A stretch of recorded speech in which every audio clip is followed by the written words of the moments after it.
নমস্কার বন্ধুরা, আশা করি সবাই খুব ভালো আছেন। আজকের ভিডিওতে আপনারা দেখতে পাবেন যে মাঠে আমরা ফুটবল খেলি সেই মাঠে প্রচণ্ড ঘাস হয়েছে। বর্ষার জল জমে থাকার পরে যখন মাঠটা শুকনো হয় দেখা যায় প্রচণ্ড বড় বড় ঘাস হয়ে গেছে। তাই আমরা খেলা হবার জন্য এই মাঠে আগে বীজ দেবো, ঘাস মারা বীজ। তো আমাদের এখানে আমার সাথে আছে টিবুদা। তো টিবুদা এখানে বিষের ডিবেতে বীজ ঢেলে জল ঢেলে পুরো তৈরি করে ফেলেছে। এবার বিষের ডামটা ভালো করে ওই ফিতেতে আটকে চারদিক দেওয়া হবে। তার পাশে আছে টোটনদা বালতির মধ্যে নুন গুলছে। বীজের সাথে এখানে নুন ব্যবহার করা হয়েছে যাতে বীজটার অ্যাকশানটা আরও খুব জোরদার হয়। তো এখানে টিবুদা বাক্সটা পুরো রেডি করে নিয়ে এবার লেগে পড়েছে বীজ দেওয়ার কাজে। টিবুদার সাথে আমি আর সাগর সাহায্য করছি ওই বিষের ডামটা ধরে ধরে। তো একবার বীজ দেওয়া হয়ে গেছে, এবারে আরেকবার বীজ দেওয়া হবে, আবার জল তৈরি করা হচ্ছে। এখানে টিবুদা পরিমাণ মতন বীজ এখানে ব্যবহার করছে। এখানে টিবুদা যে বীজটা ব্যবহার করেছে সেইটা জ্বালানি বীজ।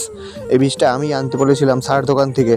আমি আগেও বলেছি অনেক ভিডিওতে, আবার এই ভিডিওতে বলে দিচ্ছি যে এই বীজ যদি আপনারা কেউ ব্যবহার করে থাকেন তাহলে সমস্ত বিষের ডিবে বাড়ির পাশাপাশি থেকে একটু দূরে সরিয়ে রাখবেন। তার কারণ এই বীজ যদি কেউ গালে দিয়ে ফেলে তাহলে খুবই বড় ক্ষতি হতে পারে। তারপরে দ্বিতীয় ড্রামটা বীজ গোলা হচ্ছে। এখানে বীজটা প্রথমে দিয়ে দেওয়ার পরে সেই যে নুন জলটা গোলা ছিল সেই নুন জলটা এই ড্রামে ঢেলে দেওয়া হলো। তারপরে জল কমে যাওয়ার কারণে আমি দৌড়ে দৌড়ে চলে গেলাম আমাদের মাঠের পেছনে একটা বড় খানা আছে, সেই খানা থেকে জল আনতে।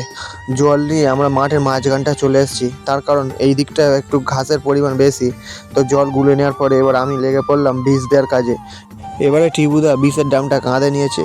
প্রচণ্ড রোদ উঠেছে বন্ধুরা, এখন বীজ দিলেই সবচেয়ে ভালো হবে, তার কারণ এই রোদের কারণে ঘাসগুলো তাড়াতাড়ি ঝলসে যাবে। তো বন্ধুরা যাই হোক, এই মাঠে আমরা অনেক দিন ধরেই খেলি। এই মাঠটার নাম হলো একান্তপন ফুটবল মাঠ। আর ওই যে পেছন দিকটা বাঁশ বাগান দেখতে পাচ্ছ, ওই জায়গাটাতেই শ্মশান আছে। আমরা এর আগে দুবার শ্মশানে গেছিলাম অনেক কাজের জন্য। সেই শ্মশানের ভিডিও এই ভিডিও ডেসক্রিপশানে দেওয়া থাকবেন, যদি আপনারা চান দেখতে পারেন। তো ওই দূরেই দেখা যাচ্ছে ওখানে দুটো গরু দাঁড়িয়ে আছে। জাস্ট একবার সুন্দর দৃশ্যটা দেখুন। এটাই আমাদের মাঠ। আমাদের মাঠের ওপর দিয়ে আবার হাই টেনশনের তার গেছে। এই তার কিন্তু আমাদের খেলার সময় অনেক বিপদ থেকে মুক্ত করে, তার কারণ যখন বর্ষাকালে বজ্রঘাত পড়ে এই তার কিন্তু তার অ্যাকশানটা টেনে নেয়। তো যাই হোক বন্ধুরা, বীজ দেওয়া চলছে। সাগর বাড়ি চলে গেছে, এখন টোটনদা টিবুদার আমি আছি। ওরা সব হাত যন্ত্রণা করছে বলে এবার লাস্টের দিকে আমি দিতে আরম্ভ করলাম। একাই কাঁধে বিষের ডামটা নিয়ে চারদিক ছড়িয়ে ছিটিয়ে দিচ্ছি।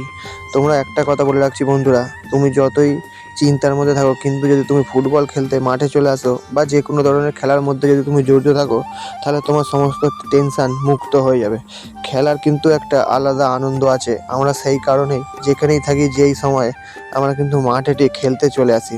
সেই জন্য এই রোদে আমরা এত কষ্ট করে মাঠে বীজ দিতে এসেছি। তো যাই হোক বন্ধুরা, বীজ দেওয়া কমপ্লিট, এবার আমরা বাড়ি চলে যাব। আমি সাইকেলটা নিয়ে নিয়েছি, ওদিকে দেখা যায় টোটনদা টিবুদা যাচ্ছে। চললাম বন্ধুরা।